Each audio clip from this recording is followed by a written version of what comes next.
राम राम राम हरे हरे, हरे कृष्ण कृष्ण हरे हरे, हरे राम राम राम हरे हरे, हरे कृष्ण कृष्ण कृष्ण हरे हरे, हरे राम राम राम हरे हरे, हरे कृष्ण कृष्ण कृष्ण हरे हरे, हरे राम राम राम हरे हरे, हरे कृष्ण कृष्ण कृष्ण हरे हरे, हरे राम राम राम हरे हरे, हरे कृष्ण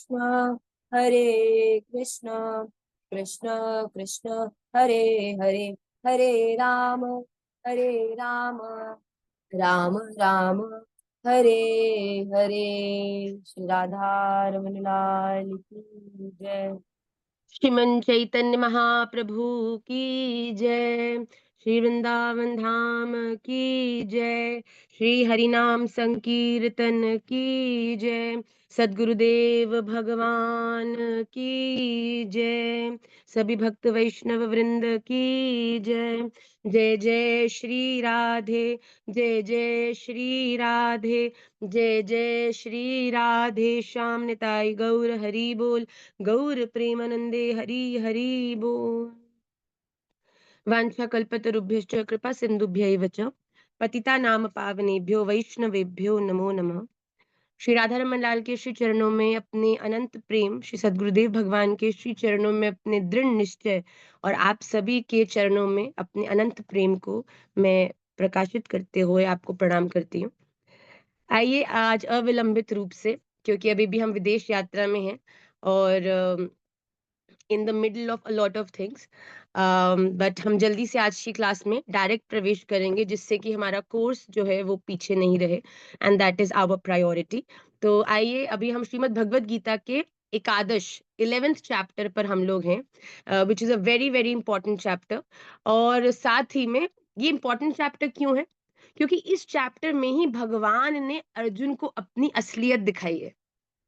अभी तक तो भगवान सहज कोमल माधुर्य भाव में अर्जुन को सखा सखा कहते हुए अर्जुन के साथ साथ उसका रथ भी चला रहे हैं, हर क्षण उसके संग खड़े हैं। पर जब अर्जुन के भगवान के संग होने पर उनकी भगवत्ता, उनके उस बल में उसको संशय हुआ, तो भगवान ने कहा, अरे अर्जुन, प्रेम में मैं तेरा सारथी बनकर बैठा हूं, पर कहीं तू मेरी सहजता के कारण मुझे सामान्य तो नहीं समझने लग गया?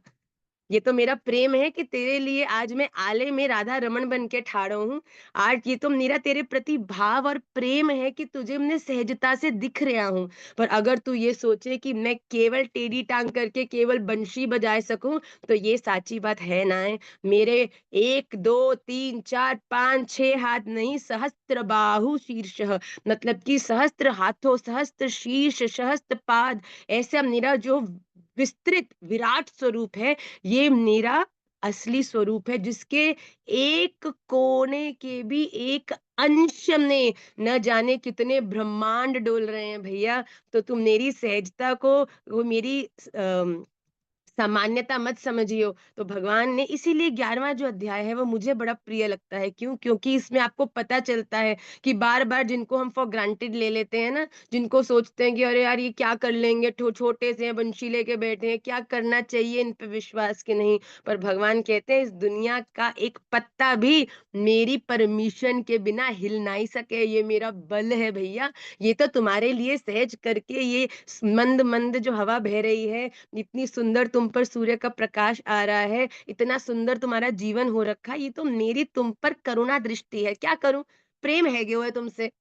अब प्रेम में तो देखो, चाहे कहीं को भी मिनिस्टर हो, कहीं को भी प्राइम मिनिस्टर हो, जब घर आएगो तो आंखें नीची करके ही आनी पड़े, क्योंकि हमारी माए श्यामा जू को राय। भैया हमारी जो राधा रमन लाल है ना, वो श्री जी के अनुगत्य हुए ऐसे रीझे हुए हैं कि पूरी ब्रह्मांड को, हम लोगों पर जो कृपा दृष्टि है ना, वो ठाकुर जी से ज्यादा श्री जी की है। उसका प्रमाण क्या है? कि हमारे जीवन में जो रस इतना सहज आ रहा है। आपको लग रहा है हमारे जीवन में, मैं आपको सच्ची कहूँ, 15 दिन है गए हमको बाहर। कभी कभी सब कुछ जानते हुए भी हृदय में पीड़ा है जाए कि ठाकुर जी, जितना चाह रहे हैं हो नहीं पा रहा है, जितना मन कर रहा है हो नहीं पा रहा है, इतनी दौड़म दाढ़ी इतना कुछ क्रम है, कैसे कैसे। पर फिर बार बार ये समझ में आता है, अरे दौड़म दाढ़ी क्या भगवान के चिंतन में होते हुए दौड़म दाढ़ी भी क्या भजन से कम है? भजन का एक स्वरूप ना है, यही बात चल के हृदय को धैर्य मिल जाए। तो ये जो हमको इतनी सहजता से भगवत चिंतन नाम हम सबके जीवन में आ रहा है, हमारा करने का मन कर रहा है, क्या लगता है ठाकुर जी? अरे जो बिल्कुल देखो, जिन्होंने सुरों को अगर आशीर्वाद दिए तो असुरों को संहार भी किया है, जो हर समय पाप पुण्य के ऊपर पूरी दृष्टि जमाए बैठे हैं। तो हम लोग जो प्रतिदिन के जीवन में ना ढंग से भजन कर पा रहे हैं, ना वैष्णव साधु संतों का सम्मान कर पा रहे हैं, ना अपने जीवन में कोई अच्छा काम कर पा रहे हैं, पर फिर भी कैसे Radha Raman, yesterday I was very emotional. I was हमें ये किसी की बहुत, महाराज जी के निजी, आप जानते होंगे सब, उनका हम बालिका की तरफ से हम लोग हैं, तो हम यहाँ पे आशीर्वाद देने के लिए, बहुत उनका आग्रह था तो हम आए। और कल ऐसे सहज मन में हुआ कि राधा रमन लाल बस अब वृंदावन बुला लो। बड़ी देख ली आपके द्वारा बनाई हुई सुंदर प्रकृति, बड़ा सुंदर, बड़ा आनंद है, बड़ी कृपा है, पर अब बुला लो। फिर हृदय में भाव आया कि जैसे ही मन में राधा रमण का चिंतन आया, तो तुरंत ही सहज मुख पर, जो कहीं ना कहीं हृदय में थोड़ी आप कह लो कि विचलित था जो हृदय, वो बड़ा समाधान हो गया। क्यों? क्योंकि राधा रमन, राधा रमन। अरे मैं राधा रमन जी से दूर हो सकती हूँ, हो सकती हूँ। बड़ा माया शक्ति ठाकुर जी की, इतनी व्यवस्था, इतने झंझाल, इतना ड्रामा, इतना कुछ ठाकुर जी की कृपा से आसपास चलता है। पर हम ठाकुर जी से अपने अविवेक के कारण कभी कभी दूर हो सकते हैं, पर वो हमको नहीं छोड़ेंगे। राधा रमन के क्या चिंता करती है, मैं हूं ना, कर तू जो करना है, तू नहीं सोच पा रही, मैं तेरे साथ हूँ।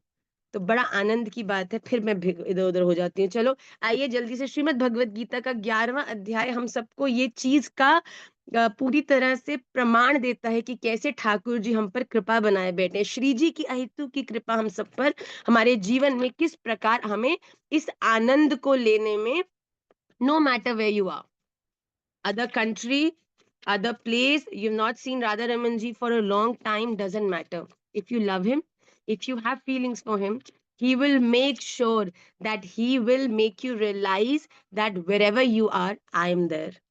मैं तुम्हारे साथ हूँ। ये जो पूरी सृष्टि है, ये मेरा ही स्वरूप है, और ऐसी इस दुनिया में कोई जगह नहीं है जहां पर मैं नहीं आ सकता। हमारे शरीर की बहुत सी सीमाएं हैं, पर हमारे भगवान की कोई सीमा नहीं है। वो हमारे इन विरह के जो भाव है ना, इसको ग्रहण करके किसी ना किसी रूप में आके आपके सामने खड़े हो जाएंगे। फिर आपको लगेगा, अरे ये क्यों हुआ, अरे ये कैसे हुआ? तो वो राधा रमन जी का ही आप कह लीजिए कि एक इंडिकेशन है कि don't worry, I am with you, क्यों चिंता करते हो। तो आइए आज की हम भगवत गीता की क्लास में प्रवेश करते हैं। As far as I remember, हमने श्रीमद् भगवत गीता के श्लोक नंबर 45 तक कर लिया है। ठीक है, आज 46, 40, हाँ 35 नहीं 45 बच्चे, 45 तक कर लिया है। 46 श्लोक आप सबकी स्क्रीन पर अभी रिफ्लेक्ट करेगा। We have to end the class also on time today.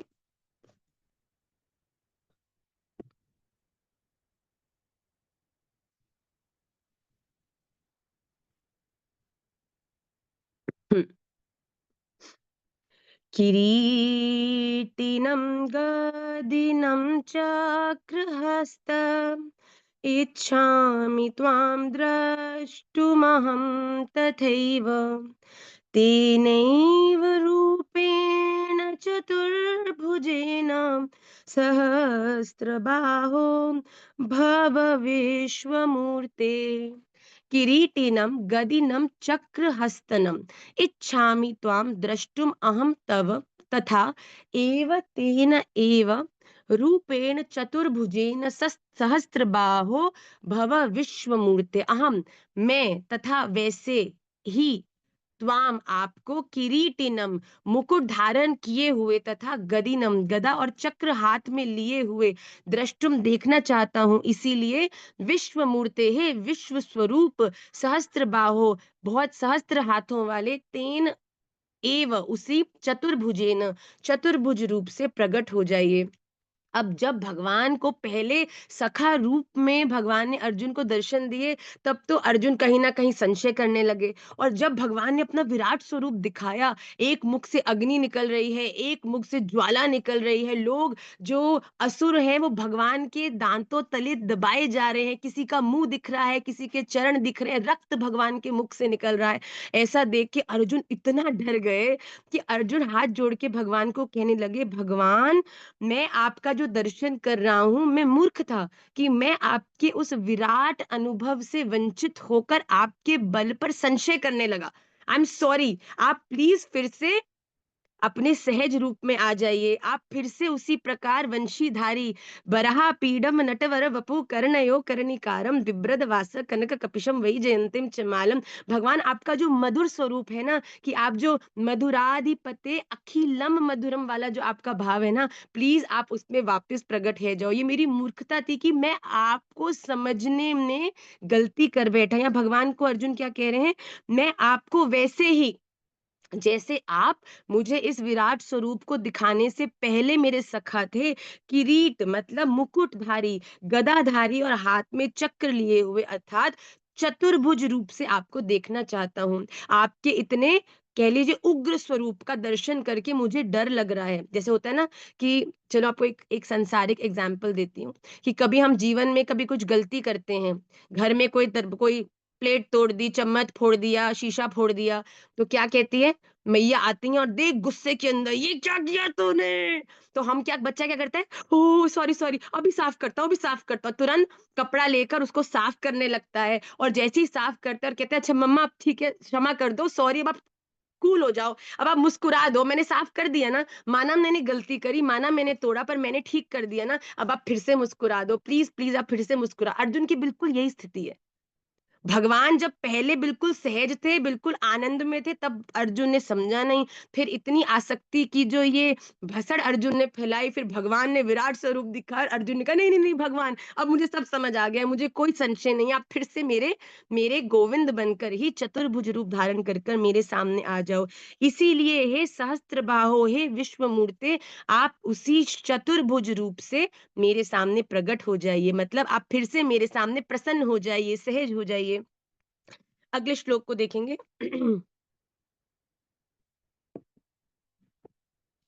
Shri भगवान उवाच,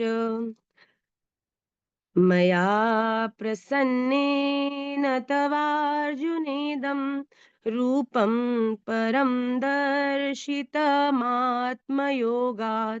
तेजोमयं विश्वमनन्तमाद्यं यन्मे त्वदन्येन न दृष्टपूर्वम्। मया प्रसन्नेन तव अर्जुन इदं रूपं परं दर्शितम् आत्मयोगा तेजोमयं विश्वम् अनन्तम् आद्यं यत् मे त्वदन्येन न दृष्टपूर्वम्।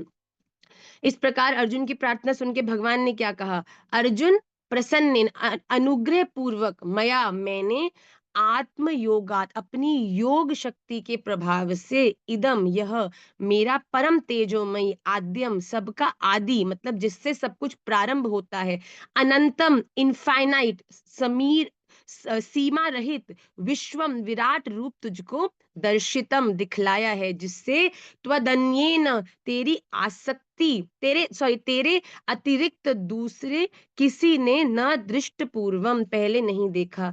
मतलब जो स्वरूप भगवान ने अर्जुन को दिखाया है, उस स्वरूप को अर्जुन से पहले कभी किसी ने नहीं देखा। भगवान कह रहे हैं अर्जुन, जब तुमने ही आग्रह किया कि भगवान मेरा जन्म तो अभी हुआ है और आपका जन्म भी मेरे साथ साथ ही कुछ समय पूर्व हुआ है, तो आप ऐसा कैसे कह सकते हैं कि आप वो भी समझते हैं और जानते हैं जो भगवान ने कहा ना कि अर्जुन, इन सब ये सब तो मेरे द्वारा ऑलरेडी मारे जा चुके हैं, तुझे तो केवल एक्टिंग करनी है कि तू उन्हें मार रहा है।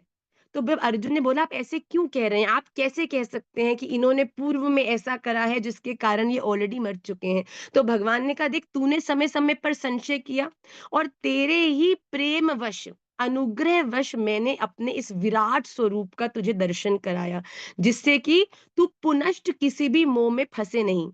मैंने अपनी माया शक्ति के द्वारा जो मेरा विराट स्वरूप है उसको तुझे दर्शन कराया है। यहाँ भगवान ने कहा है कि इस रूप को तुझसे पहले कभी किसी ने नहीं देखा। यन्मे त्वदे यन्मे त्वदन्येन न दृष्ट पूर्वम। तुझसे पहले कभी किसी ने मेरे इस रूप का दर्शन नहीं किया। आइए अगले श्लोक में देखिए अर्जुन को भगवान क्या देखो भगवान अपने भक्त को सही रास्ते पर चलाने के लिए साम दाम दंड भेद हर रूप, हर एक बात को साध्य करके उसको सही रास्ते पर चलाने की प्रेरणा देते हैं। आइए अगले श्लोक में देखें। न वेद यज्ञाध्ययनैरन न न वेद यज्ञाध्ययनैर्न दान्यै न दानैर्न च क्रियार्भिन्न तपोभिरुग्रैः एवं रूपः एवं रूपः शक्यहं निर्लोके द्रष्टुं त्वदन्येन कुरु प्रवीर न वेद यज्ञाध्ययनैः न दानैः न च क्रियाभिः न तपोभिः उग्रैः एवं रूपः शक्य अहं नृलोके द्रष्टुं त्वदन्येन कुरु प्रवीर। हे अर्जुन, नृलोके मनुष्य लोक में एवं रूप इस प्रकार विश्व रूप वाला अहम मैं न वेद और यज्ञों के अध्ययन से, न दान से, न क्रिया भी किसी भी क्रियाओं से और न ही उग्र तप से ही त्वदन्य न तेरे अतिरिक्त दूसरे के द्वारा देखा जा सकता हूँ। देखिए भगवान ने कहा कि मैं तुझसे प्रेम के पाले पढ़कर, प्रबल प्रेम के पाले पढ़कर प्रभु को नियम बदलते देखा भैया। भगवान कह रहे हैं अर्जुन मैं जो तुझे दिखा रहा हूं ना, इस मनुष्य लोक में किसी भी बड़े से बड़े दृढ़ तप से, किसी भी बड़े से बड़े अनुष्ठान से बड़े किसी भी साधन को अगर तुम अपने जीवन में आज कर लोगे तब भी तुम वो नहीं देख सकते जो भगवान ने अर्जुन को दिखाया। क्यों? क्योंकि भगवान कह रहे हैं अर्जुन तुझसे मैं प्रेम करता हूं और तेरे प्रेम के ही अनुगत्य होकर मैं तुझे इस रूप का दर्शन कराकर तेरे सारे संशय को खत्म कर रहा हूं। भगवान कह रहे हैं इस मनुष्य लोक में न ही किसी वेद के पाठ से, न ही बड़े से बड़े यज्ञ अनुष्ठान से, न शास्त्र के अध्ययन से, न बड़े से बड़े दान से, मतलब तुम कुछ भी कर लो फिर भी आप वो नहीं देख सकते जिसको भगवान ने अर्जुन को दिखाया है। पर अर्जुन को वो क्यों दिखाया है? क्योंकि अर्जुन ने कोई बड़े-बड़े तप नहीं किए हैं, अर्जुन ने कोई बड़े-बड़े साधन नहीं किए हैं, अर्जुन ने कोई बड़े-बड़े दान नहीं किए हैं। उसने केवल भगवान के रूप में अपने सखा के साथ संबंध बनाया है भैया। आप भी बना लो ना अपने इष्ट से उस प्रेम संबंध को, तो फिर भगवान वो भी आपके लिए भी करेंगे जो भगवान ने इस मनुष्य लोक में किसी और के लिए नहीं किया। तो यहाँ पे प्रधानता किस बात की है? यहाँ प्रधानता साधन, ज्ञान, अध्ययन की नहीं है, यहाँ प्रधानता संबंध और प्रेम की है। अगर आपके हृदय में ठाकुर जी के लिए निश्चल प्रेम है, ठाकुर जी के चरणों में पूर्ण समर्पण है और आपका आपकी इष्ट के प्रति पूरा समर्पण है, तो भगवान कहते हैं कि मैं इससे ही रीझ कर अपने भक्त को ऐसे ऐसे अपने अनुभव देता हूं, दे रहा हूं। न जाने हम में से कितनों को मिल रहे हैं भैया। भगवान कहते हैं जो बड़े बड़े साधन करने से भी नहीं मिलते। देखिए भगवान की कृपा कब मिलती है? जब भगवान की दृष्टि हम पर पड़ती है। पर भगवान की दृष्टि हम पर क्यों पड़ेगी? बताओ तुमको मैया मैं बहुत सुंदर हूँ, तो भैया ये सुंदरता तो तुम्हें भगवान ने ही दी है। तो भगवान के अपनी बनाई हुई चीज पर जब बना रहे हैं तब ना ही रीझेंगे, तुम्हारे कलयुग में इस संसार में आकर इन साधनों में उलझने के बाद रीझेंगे। तो किसी ने अभी नीचे लिखा तो मैया इसका मतलब है माला नहीं करनी, गीता जी नहीं पढ़नी, अध्ययन नहीं करना। अरे भैया भगवान की दृष्टि पड़ेगी तो भगवान की कृपा मिलेगी। पर भगवान की दृष्टि क्यों पड़ेगी जरा ये तो सोचो।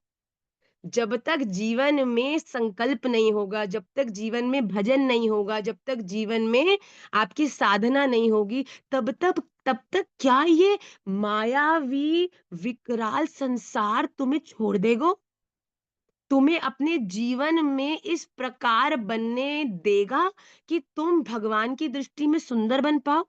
तो ज्ञान, अनुष्ठान, तप, माला ये सब क्या करता है? आपके आस-पास एक कवच बनाता है जिससे ये संसार आपके भीतर प्रवेश ना करे। इस संसार में विचरते हुए भी ये संसार की जो पावर है ना वो आपको छू नहीं पाती, क्योंकि अध्ययन, तप, भजन का जो ये जो जाल है वो आपके आस-पास रहता है। और फिर जब आपके आस-पास होते हुए भी ये संसार आपको प्रभावित नहीं करता, तब भगवान की कृपा दृष्टि आप पर पड़ती है। अरे भैया, ये कौन है जो इतनी प्रतिकूलता में भी, इतने झंझटों में भी, इतने आसपास की अव्यवस्थाओं में भी हर समय राधा रमन, राधा रमन, मेरे राधा रमन, राधा रमन जो कर रहे हैं अच्छा कर रहे हैं, मेरे राधा रमन ने जो लिखा है अच्छा किया है, राधा रमन आपकी प्रसन्नता के लिए मैं जीवन में हर काम को पूरी निष्ठा से करूंगी। ये कौन मेरा भक्त है जो सब इन प्रतिकूलताओं में भी सदा मुझे याद कर रहा है? और फिर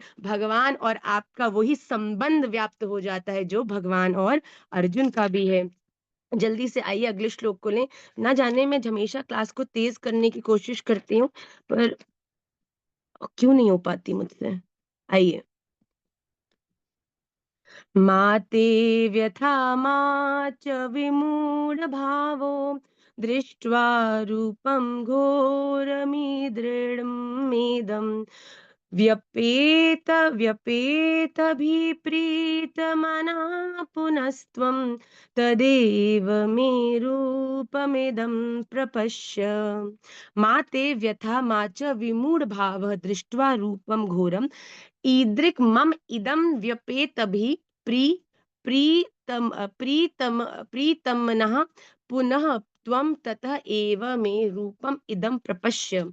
मम मतलब मेरे, ईदृक् मतलब इस प्रकार के, इदम इस घोरम विकराल विराट रूप को देखकर ते तुझको व्यथा व्याकुल नहीं होना चाहिए और मूढ़ भाव भी नहीं होना चाहिए। तो क्यों डर रहा है अर्जुन मुझे इस रूप में देखकर? त्वम तू व्यपेत भी मतलब भय रहित और प्रीत प्रीत मनः मतलब प्रीति युक्त मन वाला होकर, तत एवं उसी में मेरे इदम शंख चक्र गदा पद्म युक्त चतुर्भुज रूप को फिर से देख। अब बताओ, जब मैया इतना ज्यादा क्रोध करे बच्चे पर, कहीं छोटा बच्चा हो और मैया को इतना क्रोधित देखकर अगर डर जाए और डर के मारे उसकी जो शक्ल है वो बड़ी उतर जाए, तो कभी कभी क्रोध करते हुए मैया को दया आ जाती है। तो मैया कहती है अच्छा ठीक है कोई बात नहीं, कोई बात नहीं, तो चिंता मत कर, मैं ठीक हूँ, हम कर लेंगे सब। होता है ना कभी कभी ऐसा कि हम कोई काम करें, मैया को गुस्सा तो बात बहुत आ गया, पर मैया ने जब देखा कि लाला जो है बहुत ज्यादा डर गया है ग्लास तोड़ने से,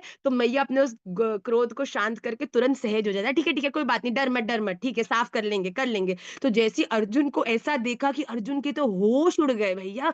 तो जैसे अर्जुन के इस रूप को, इस भाव को देखा, तो भगवान ने कहा अरे अर्जुन चिंता मत कर, तू मेरे इस विराट विकराल स्वरूप को देख के क्यों भयभीत हो रहा है?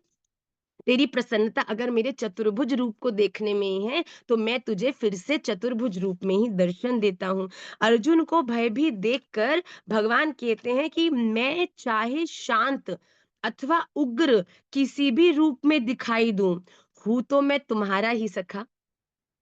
भगवान कभी-कभी हमारे जीवन में प्रतिकूलताओं की स्थिति के रूप में, कभी-कभी सक्सेस के रूप में, कभी-कभी धैर्य के रूप में, कभी-कभी अनुकूल स्थितियों के रूप में, भगवान किसी ना किसी रूप में हमारी परीक्षा लेते हैं, हमारे जीवन के निर्वाह में हमारे सहायक होते हैं। तो तुम्हें कभी भी भयभीत नहीं होना चाहिए। कब?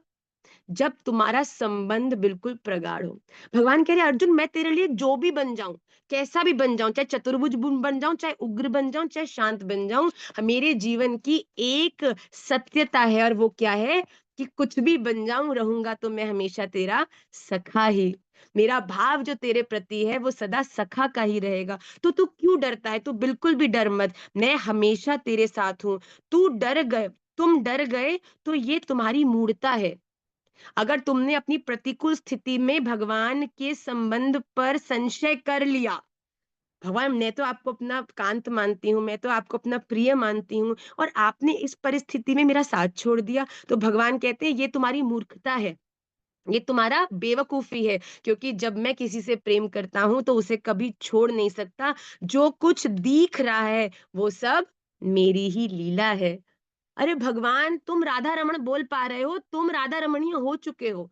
अब भगवान तक तुम्हारी यात्रा भी शुरू हो चुकी है और भगवान कहते हैं इस यात्रा में तुम्हारे पीछे तुम्हारे द्वारा इकट्ठा किया हुआ जो कूड़ा करकट, दोष, अपराध, पाप है भैया, उनको भी तो खत्म करना पड़ेगा ना, वरना उसको खत्म किए बिना कैसे मुझ तक पहुंच जाओगे। तो भगवान समय समय पर जीवन में कुछ ऐसी मुश्किलें लाकर उनको खत्म करते हैं। भगवान कहते हैं इसमें डरने की क्या बात है अर्जुन, अगर प्यार सच्चा है तो डरना क्या है। हमें जो संसार दिखता है वो ही भगवान का ही स्वरूप है। बताओ तुम्हें किसी से बड़ी घृणा हो रही हो ना, वो घृणा मत करो, क्योंकि वो भगवान ही है जो उस रूप में आकर तुम्हें ट्रबल कर कर, तुम्हें इरिटेट कर कर, तुम्हारे धैर्य की, तुम्हारे भजन की परीक्षा ले रहे हैं। तो बड़ा इजी हो जाओ, अपने जीवन में अपने अपने काम पर ध्यान करते हुए आगे चलो।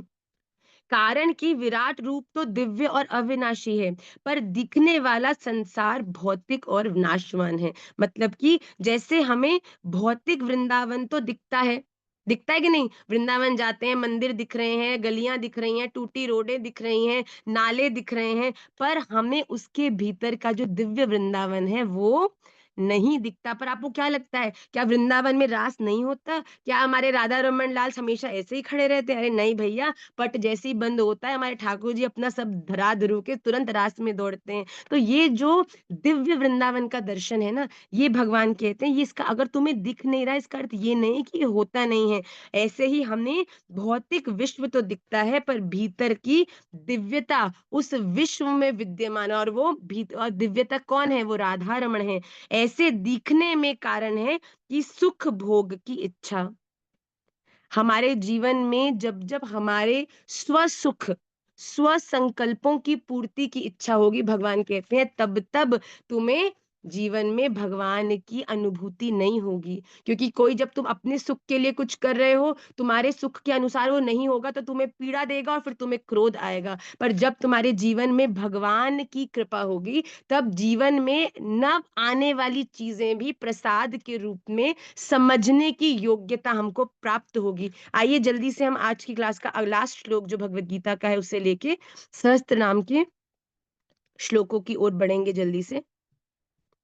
संजय उवाच इत्यर्जुनं वासुदेवस्तथोक्त्वा स्वकं रूपं दर्शयामास भूय आश्वासयामास च भीतमीनं भूत्वा पुनः सौम्य वपुर्महात्मा इति अर्जुनं वासुदेवः तथा उक्त्वा स्वकं रूपं दर्शयामास भूय आश्वासयामास च भीतम एनं भूत्वा पुनः सौम्य वपु महात्मा। वासुदेव मतलब भगवान वासुदेव अर्जुन के प्रति इस प्रकार कहकर भूय फिर वैसे ही अपने रूपम चतुर्भुज रूप को उनको दिखलाया, और पुनः फिर महात्मा महात्मा श्री कृष्ण ने सौम्य वपु सौम्य मूर्ति होकर एनम इस भीतम भयभीत अर्जुन को धीरज आश्वासन मतलब धीरज दिलाया। अब भगवान ने जब अर्जुन ने इस प्रकार कहा तो तुरंत भगवान अर्जुन के प्रेम वश अपने सहज रूप में चतुर्भुज रूप में हो गए। और ये संजय बता रहे हैं धृतराष्ट्र को कि जब अर्जुन इतने भयभीत हो गए और भगवान ने अपना विराट स्वरूप दिखाया तो अर्जुन के ही प्रेमवश वो फिर से चतुर्भुज रूप हुए और अर्जुन को बड़े प्रेम से अपने सौम्य रूप मतलब भगवान का जो द्विभुज मतलब भगवान का जो सखा स्वरूप है जिसमें अर्जुन ने सदा से भगवान को प्रेम किया है, उसी रूप में पुनश्च वो विद्यमान होकर उन्होंने अर्जुन को आश्वासन दिया कि तू चिंता मत कर, वो भी मैं था और ये भी मैं हूं। अगर आप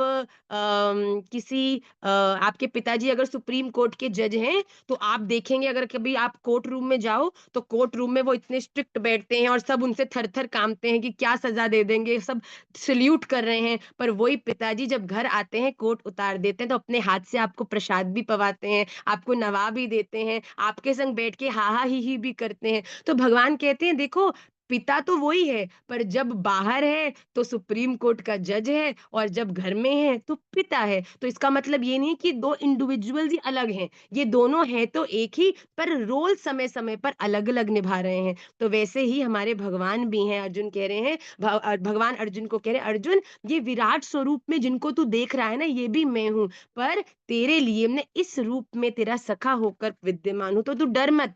तू अगर सुप्रीम को तो सोच अगर आप सोचे कि मेरे पिताजी सुप्रीम कोर्ट के जज हैं, घर में भी हाथ जोड़ के उनके सामने रहें, बिल्कुल कुछ एक्सप्रेस नहीं करें, तो ये बात कोई सही होगी? अरे पिताजी कहेंगे, "पागल है क्या? क्यों डरता है? मैं तेरा पिता पहले हूँ, बाकी सब चीज़ें बाद में हैं।" तो भगवान से अभी अर्जुन को यही करें, "अरे भैया, तू पागल है क्या? क्यों डर रहा है? मैं तेरा सखा पहले हूँ, बाकी सब मेरा बल तो बाद में है।" तो इसी प्रकार अपने जीवन में सबसे ज़्यादा हमें ध्यानपूर्वक क्या करना है, अपने और अपने इष्ट के संबंध को और प्रगाढ़ करना है और डीप करना है और स्ट्रॉन्ग करना है। और वो कैसे होगा? वो शास्त्रों के अध्ययन से होगा, वो माला जी से होगा, वो गुरुदेव के द्वारा दिखाए हुए रास्ते पर चलकर होगा, वो हरिनाम करने से होगा, वो प्रचार करने से होगा। तो जब हम इन चीज़ों को अपने जीवन में करेंगे, तो भगवान को ये आई लव यू कहने जैसा ही है। जब आप किसी से आई लव यू कहेंगे, तभी तो वो वापस कहेगा ना, आई लव यू टू, हो है कि नहीं? तो उसी प्रकार जब आप माला जी करते हैं, आप सेवा करते हैं, आप और लोगों को मदद करते हैं, आप जीवन में अच्छे काम करते हैं, तो ये आप यही मान लीजिए कि भगवान को बार-बार I love you, I love you, I love you कहना ही है, जिससे एक ना एक दिन भगवान भी हमसे रीझ कर कहेंगे ही कहेंगे कि आई लव यू टू। तो हमें अपने जीवन में तब तक अपने इन सभी साधनों को पूरी निष्ठा से करना है। बताओ, कोई कह रहा है माँ फिर तो माला जी सब छोड़ देते हैं। भैया तुम ना निमाई पाठशाला का नाम डुबाओगे भैया। ये सब माला साधन करना बहुत ज़रूरी है। जीवन में जब तक अनुशासन नहीं होगा, डिसिप्लिन नहीं होगा, तब तक एक्सप्रेशन कैसे आएगा? तो हमारे जीवन में बड़ा ज़रूरी है। तो आप सब भगवद गीता के इन 5 श्लोकों को अवश्य पढ़िएगा। आइए जल्दी से मैं क्षमा चाहती हूँ। मुझे दौड़ना है। एज़ आपको पता है मैंने अभी 14 वर्ष बाद हम अपने बालक को, निमाई दादा को, लालियों को संध्या में कथा के बाद थोड़ा घुमाने गए। तो वहाँ पर हमने एक जगह देखी, तो हमने कहा चलो उनको, बाहर तो बहुत ठंडा है भैया, यहाँ पे तो लोग कैसे रहते हैं, राधा रमन जाने। पर हमने कहा चलो अंदर कहीं घुमा देते हैं। हम जैसे ही अंदर गए तो हमने देखा कि स्केटिंग रिंग था। तो महाराज जी ने कहा देखो विवाह तो हमारा हो गया, पर हमने तुम्हें कभी स्केट्स पे देखा नहीं है। हमने कहा चलो ठीक है, हमने भी धारण किया और आनंद किया। 14 वर्ष बाद हमने पहने यहाँ पर स्केट्स, पर बड़ा आनंद आया, बड़ी कृपा का अनुभव हुआ और हमें रियलाइज़ हुआ कि ठाकुर जी, मुझे ऐसा लगता है कि जब आपकी कृपा किसी पर हो जाती है ना, तो वो स्वच्छंद हो जाता है। वो अपने जीवन की हर चीज़ में बेटर हो जाता है। कई लोग सोचते हैं भक्ति भजन आपको सीमित कर देती है। मुझे ऐसा लगता है जब से राधा रमण लाल की मुझ पर कृपा हुई है ना, मेरा जो जीवन है वो स्वतंत्र हो गया है। वो बहुत ज़्यादा वैल्यूएबल हो गया है। कोई दुनिया में ऐसी जगह नहीं है, ऐसे लोग नहीं हैं, ऐसी परिस्थिति नहीं है जो मुझे असहज करे। हर जगह पर ठाकुर जी के प्रति उतना ही आपका भाव रहे, हर एक चीज़ में आप उनकी, मुझे तो ऐसा लगा ठाकुर जी ने बोला, "भैया इतने दिनों बाद है, देश में तो तेरी बड़ी सारी इधर-उधर की बात है।" ऐसा ही मुझे मन में लगा कि देखो स्केट अंदर घुसते ही रिंग दिखा हमको और महाराज जी के मुख से ऐसा बोलना। हमने कहा राधा रमन जी कह रहे हैं, "भैया आनंद कर ले, 14 वर्ष है गए, अपनी लालियों को भी तो दिखा।" बोला तो बड़ा इंटरनेशनल खेली है भैया, ब्रोंज़ मेडल आया भारत के लिए, आता भी है कि नहीं है? तो मैंने तुरंत उन्हें पहना। ऐसा मन में भाव आया कि राधा रमन जी कह रहे हैं, "अरे इतने वर्ष है गए, खेल ही ना है, चल थोड़ा खेल के तो दिखा।" फिर हमारी कृपा लाली ने तो भैया 2000, हम तो भूल गए थे कौन-सा वर्ष था। उसने 2004 का ट्रिब्यून का न्यूज़पेपर निकाल कर हमको स्क्रीनशॉट भेजा कि माँ देखो, आपका नाम और सब इसमें लिखा आया था। हमने कहा भैया वाह! ठाकुर जी की बड़ी कृपा है। तो बड़ा आनंद हुआ। तो आइए जल्दी से हम लोग, मैं फिर भूल फिसल गई। Honestly one more thing before I forget, मुझे बच्चे काफ़ी जुड़े भी हैं क्लास में आज, बड़ी अच्छी बात है। हम लोग कल से एकादशी है, कल एकादशी है, तो कल हम जो चातुर्मास नहीं, कार्तिक नियम प्रारंभ करने वाले हैं। इतना अद्भुत नियम महाराज जी के द्वारा हमको प्रदान किया गया है, जिसकी वीडियो तो बन गई है पर वो अभी मैंने डाली नहीं है। तुरंत क्लास के बाद I am putting the video, you all will be so amazed. आप कह लीजिए आपको अवसर मिल रहा है कि राधा रमन जी के मंदिर में आपके द्वारा दी हुई उनके लिए भेंट पहुंचाने वाले हैं। आप इस चीज में बिल्कुल भी चूकिएगा मत, अगर मैं बता दूंगी टाइम वेस्ट होगा। और मुझे वहां से इशारे आ रहे हैं क्योंकि हमको 1 घंटा दूर कहीं जाना है, तो मैं उसको आपको वीडियो के माध्यम से ही दूंगी। But I am expecting everybody to take that नियम। और कोई बहुत मुश्किल नहीं है, क्योंकि मुझे पता है मैं जब भी कोई नियम के बारे में सोचती हूँ तो सबसे पहले मुझे ये भाव आता है कि क्या मेरे बच्चे बहुत व्यस्त होते हुए भी इसको निभा पाएंगे। तो कभी कभी महाराज जी कुछ ऐसे नियम बोलते तो हम कहते हैं, नहीं महाराज जी, मैं अभी नहीं, अभी बच्चे बहुत व्यस्त है, अभी नहीं हो पाएगा। चातुर्मास्य नियम भी चल रहे हैं भैया, सबके हमारे भी चल रहे हैं। तो उसके बाद फिर और नियम भी चल रहे हैं, और फिर हमने कहा कोई हम कर्रा नियम दे दे तो बिल्कुल बच्चे कहेंगे माँ कैसे करें कैसे करें। पर जो नियम महाराज जी ने बताया, वाह वाह वाह, वो राधा रमन जी ने ही बताया। वो सुन के आप कहोगे कि ये तो पक्की बात है कि राधा रमन जी ही चाह रहे हैं कि ऐसा हो। Be very excited. Immediately after the class I am going to put the नियम which we are going to start from tomorrow, and we are going to finish this niyam on Kartik Purnima. And I am waiting for Kartik Purnima very excitedly, क्योंकि सबसे पहली बात हम लोग सब चातुर्मास्य का जो हवन है उसको करेंगे, यज्ञ करेंगे। और उसके पश्चात हम लोग आपके द्वारा मुझे कुछ गिफ्ट्स मिलेंगे जो आपको इस वीडियो के बाद मिलेंगे। उसके बाद हम एक बहुत सुंदर निर्माण करने वाले हैं। चलो चलो चलो, ओके फाइन। चलो जल्दी से आज की क्लास के हम जो सहस्त्र नाम के विष्णु सहस्त्र नाम के 2 श्लोक हैं उनको लेंगे। असंख्ये असंख्येयो प्रमेयात्मा विशिष्ट शिष्ट कुचित कृत शुचि सिद्धार्थ सिद्ध संकल्प सिद्धिद सिद्धि साधन। असंख्येय मतलब नाम और गुणों की संख्या से शून्य, मतलब कि जिनके अनंत नाम है और अनंत गुण है। अप्रमेय आत्मा किसी से भी मापे न जाने वाले, जो इनफाइनाइट है। विशिष्ट सबसे उत्कृष्ट सबसे श्रेष्ठ। शिष्ट शिष्टकृत मतलब शासन करने वाले, सबको डिसिप्लिन में रखने वाले। शुचि परम शुद्ध पवित्र। सिद्धार्थ इच्छित अर्थात इच्छित अर्थ को सर्वथा सिद्ध कर चुकने वाले, मतलब कि आपने जो भी अपने जीवन में आ, अर्थ को ग्रहण किया है उसको सिद्ध करने वाले, आप तक पहुंचाने वाले। सिद्ध संकल्प सत्य संकल्प वाले, जो व्यक्ति अपने जीवन में सत्यता की ओर बढ़कर संकल्प लेगा उनको पूर्ण करने वाले। सिद्धि कर्म करने वालों को उनके अधिकार के अनुसार फल देने वाले, मतलब जैसा आप कर्म करोगे उसी के अनुसार तुम्हें फल मिलेगा। सिद्धि साधन सिद्धि रूप क्रिया के साधक, मतलब कि जो आप सिद्धि अनुष्ठान जो भी अपने जीवन में इस प्रकार की चीजें करोगे उनके साधक, उनको आपके जीवन में कराने वाले भगवान हैं। आइए जल्दी से अगला श्लोक। वृषाहि वृषभो विष्णुर्वृषपर्वा वृषोदरः वर्धनो वर्धमानश्च विविक्तः श्रुतिसागरः। वृषाहि यज्ञों को अपने में स्थित रखने वाले, मतलब कि जो भी यज्ञ आदि हम कर रहे हैं वो भगवान का ही अंश है। वृषभ भक्तों के लिए इच्छित वस्तुओं की वर्षा करने वाले, मतलब जो उनके लिए हितकारी है उन सब चीजों की उनको उनको प्रदान करने वाले। विष्णु शुद्ध सत्व मूर्ति, मतलब जो सदा पवित्र है सच्चे हैं। वृष परवा मतलब परम धाम के में आरूढ़ होने की इच्छा वालों के लिए धर्म रूप सीढ़ियों वाले, मतलब आपके जीवन में साधन का भी रूप धारण करने वाले, जो आपको धर्म से जोड़कर उन तक उनके परम धाम तक ले जाने वाले हैं। वृषोदरः अपने उदर में धर्म को धारण करने वाले। वर्धनहम भक्तों को बढ़ाने वाले, उनके भीतर की भक्ति को और ऊर्जा देने वाले। वर्धमान संसार रूप से बढ़ने वाले, संसार रूप से बढ़ने वाले मतलब कि वर्धमान जो मतलब सदा वृद्धि की ओर अपने संसार को ले जाते हैं। विविक्त संसार से पृथक रहने वाले, देखो संसार को बढ़ाने वाले भी पर बढ़ाते हुए संसार से अलग रहने, संसार में होते हुए भी जो संसार में नहीं है। श्रुति सागर वेद रूप जल के समुद्र, मतलब कि जो वेद हैं, वेद जिनका गुण आचरण व्यक्त कर रहे हैं उसके समुद्र, मतलब स्वयं भगवान विष्णु। तो हम इन दोनों श्लोकों को अवश्य याद करें। आइए जल्दी से मैं आज का सूत्र सुनाऊंगी 5 मिनट्स में, and we will end the class. आज का सूत्र बड़ा ही सुंदर है। एक बार एक बड़ा ही गरीब पेंटर था, तो उस पेंटर के पास बिल्कुल धन नहीं था, बड़ी जीवन में असहज थी, बहुत धन ना होने के कारण बड़ी प्रॉब्लम्स थी।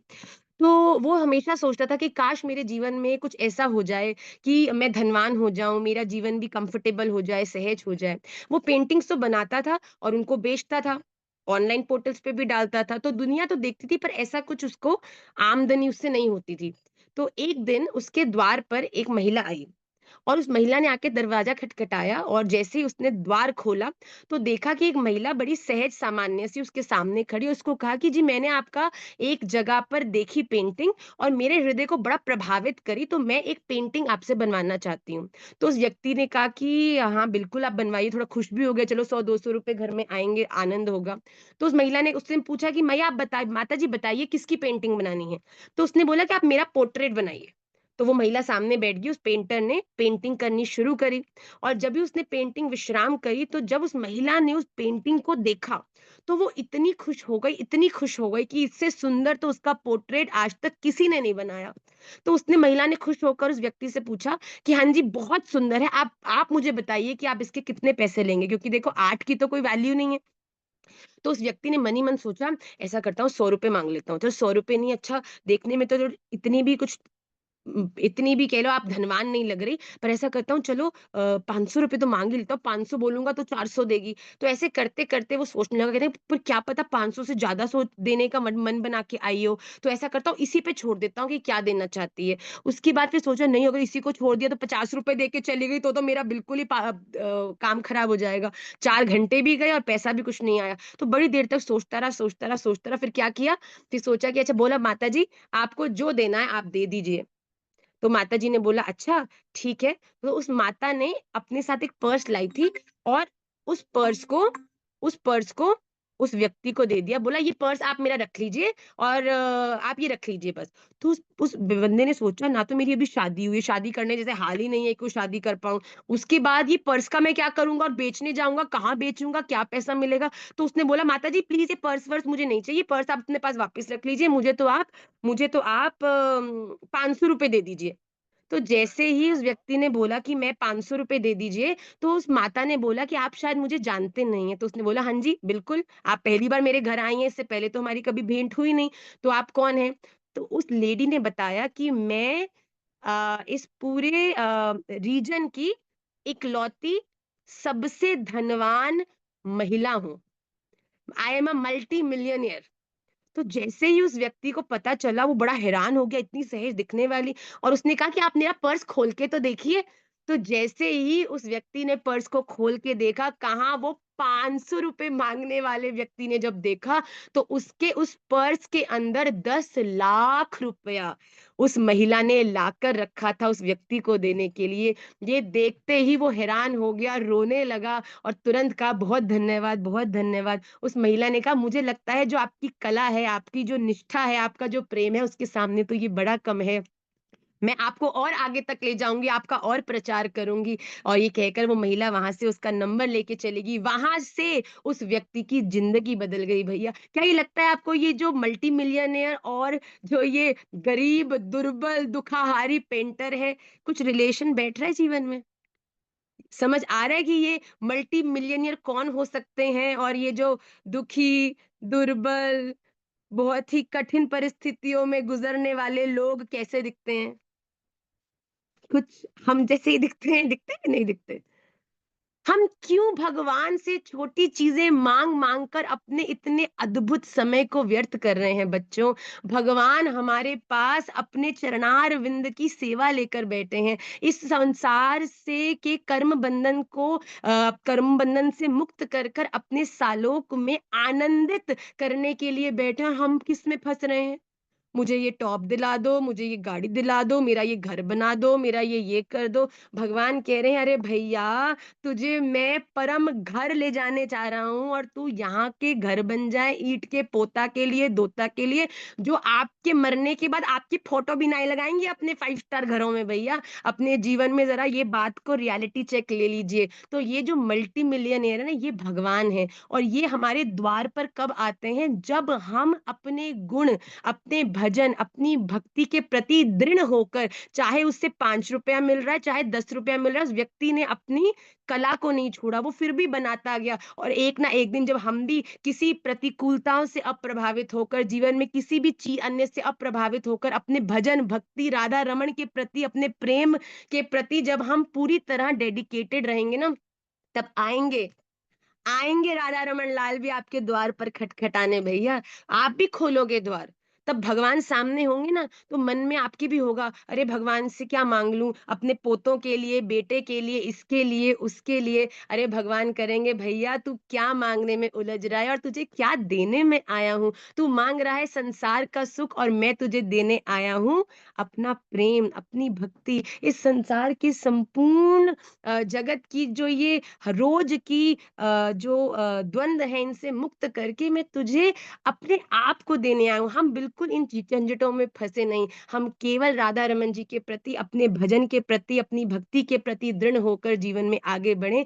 फिर राधा रमन जी जब आएंगे तो राधा रमन जी जो आप आए हो देने के लिए उसे देकर चले जाओ। फिर ठाकुर जी देकर जाएंगे तुम्हें भजन, ठाकुर जी देकर देकर जाएंगे तुम्हें गुरुदेव, ठाकुर जी देकर जाएंगे तुम्हें भक्ति, ठाकुर जी देकर जाएंगे तुमने दृढ़ स्थिति, जिसके बाद तुम्हें केवल और केवल आनंद का ही अनुभव होगा। जीवन में परिस्थितियां बहुत बदलेंगी पर तुम्हारी स्थिति सदा आनंदित ही रहेगी। तो हम भी अपने जीवन में याद रखें। और देखिए ठाकुर जी भी, वो माता भी कोई मल्टी मिलियनर होकर भी कोई डायमंड का क्राउन पहन के नहीं आई थी, बात समझिएगा। बड़ी सहज होकर वो माता द्वार पर आई। तो आपके जीवन में भी ठाकुर जी बड़ा सहज होकर किसी ना किसी रूप में, किसी ना किसी रूप में आएंगे और रोज आते ही हैं। पर हमारी दृष्टि में ही ऐसा खोट है, कहीं ठाकुर जी सामने कुछ रूप धारण करके आते हैं और हम अंदर ही अंदर दोष दृष्टि निकालने लगते हैं। अरे भैया ये देखो, ये कैसे हंस रही है, कैसे पहनती है, क्या बोलती है, कहाँ जा रही है। तो भगवान कह रहे हैं, हे भगवान त्रिलोकी को नाथ में, इनमें इतना बल है कि मुझ में भी खोट देख रहे हैं। तो हम अपनी दृष्टि को सुधारें, दोष दृष्टि से दूर दूर तक बचें, क्योंकि न जाने कौन रूप गोविंद मिल जाए। व्यासाय विष्णु रूपाय व्यास रूपाय विष्णवे नमो वै ब्रह्म निधे वासिष्ठाय नमो नमः। भगवान कह रहे हैं कि मैं किसी भी रूप में, अनेक रूप रूपाय विष्णवे प्रभु विष्णवे। भगवान कह रहे हैं, चाहे व्यास जी हैं, संत हैं, साधु हैं, सामान्य हैं, न जाने किस रूप में मैं तुम्हारे सामने आके खड़ा हो जाऊं। तो हम अपने जीवन को आनंदित, हमारा गुण क्या है कि हम इस बात से परिचित हो चुके हैं कि हम राधा रमन लाल के हैं। तो अपने इस गुण के प्रति पूरे जीवन आप बस अपना काम करते जाओ, अपनी सेवा करते जाओ, और फिर ठाकुर जी अपने आप आकर आपको यहाँ से ले जाएंगे, आपको अपने साथ, अपनी कृपा आप पर परिवर्षित कर कर आपको अपने जीवन में आनंदित कर देंगे। तो इसीलिए अपने जीवन में सदा प्रसन्न रहिए, अपने जीवन में सबका सम्मान करिए, सबको प्रेम का दान करिए, और हम अपने जीवन में सदा स्वयं भी मुस्कुराते रहिए, क्योंकि प्रसादस्तु प्रसन्नता। आपके जीवन में भजन है, भगवान है, उसका एकमात्र प्रमाण कोई माला की संख्या नहीं है, कोई अनुष्ठान की संख्या नहीं है, केवल ये है कि क्या आप हर समय प्रसन्न रहना जानते हैं। And if it's yes, kudos to you, आप राधा रमन जी के दिखाए हुए रास्ते पर बहुत अच्छे से चल रहे हैं। और इसी के साथ विल एंड टुडेस क्लास। वांछा कल्पतरुभ्यश्च कृपा सिंधुभ्य एव च पतिता नाम पावनेभ्यो वैष्णवेभ्यो नमो नमः। आई will see you all next Sunday. जो आज की क्लास के, जो पिछली क्लास के श्लोक है वो मैं अभी भेज रही हूँ। नियम, कार्तिक नियम मैं अभी अपलोड कर रही हूँ, और जो आज की क्लास के श्लोक हैं वो भी आपको जल्दी भेजूंगी। आप सब अपना ध्यान रखिएगा। Next class will be from Bharat, and most probably Sunday class है तो Vrindavan. Then I will see you all very soon.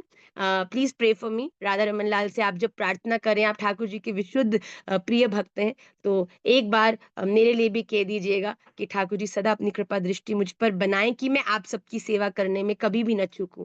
चाहे दुनिया आर आर की पार हो जाए, इधर से उधर हो जाए, दिन की रात हो जाए, रात की दिन हो जाए, पर मैं आप सबकी सेवा करने से कभी वंचित ना रहूं। आप सबकी सेवा में ही मेरे जो इतने दिन से जो भजन टेढ़ा मेढ़ा चल रहा है ना, वो आपके संग मिलके, आपकी एक अच्छी क्लास करके, आपकी क्लास के बाद आप सबके चेहरे की मुस्कुराहटों को देखकर लगता है हो गई 64 माला, अब इससे ज्यादा कुछ नहीं चाहिए। तो यही केवल सूक्ष्म आपका चिंतन, ये मैंने महाराज जी से सीखा है। मैंने 2-3 दिन पहले बोला, मैं चातुर्मास्य का नियम मेरा ऊपर नीचे हो रहा है महाराज जी, कुछ समझ नहीं आ रहा यहाँ पे इतना। क्योंकि चलो भारत में तुम नला खुद दो, खिला खुद दो, पर हमारे बालक इतने हैं कि एक पूरी आईज ऑन यू वाली दृष्टि बना के रखनी पड़ती है, वरना साबुन होता है वो नहाने के बाद भी सिर में आ जाता है। तो हमने बोला ये तो बड़ा कठिन हो रहा है, हमको तो बिल्कुल बावरा जैसा फील हो रहा है। तो महाराज जी ने बोला अरे तुम जो कर रही हो रोज, ये कोई 16 या 32 नहीं, 64 माला है। समाधान वही है कि वो हमारा, हमने महाराज जी ने बोल दिया, राधा रमन जी ने लिख लिया, अब तो रोज 64 माला चल रही, रोज के दिन में चाहे 16 ही होती थी, अब जब से लंदन आए तो 64 चल रही है भैया। तो अपने जीवन में खूब आनंदित रहो, अपने जीवन में खूब प्रसन्न प्रसन्न रहो। सबसे बड़ी ठाकुर जी को आकर्षित करने की, हम ठाकुर जी के दान देके कितना खुश होते हैं। वो दंतावली दर्शन, 2 दांत, 4 दांत, 6 दांत, तो हमारे दांत भी देखकर ठाकुर जी बड़े खुश होते हैं। अरे आज स्मर्त देखो कितना हंस रहा है, आज इतनी भसड़ ने भी, और आरुषि कितना मुझे याद करके खुश है, मुझे बड़ी प्रसन्न। हम भी ठाकुर जी को अपने ये जो टीथ है उनको दिखाते रहे और उनसे ज्यादा धन्यवाद करते रहे। I will see you all next Sunday. Shri Radha Raman Lal की जय।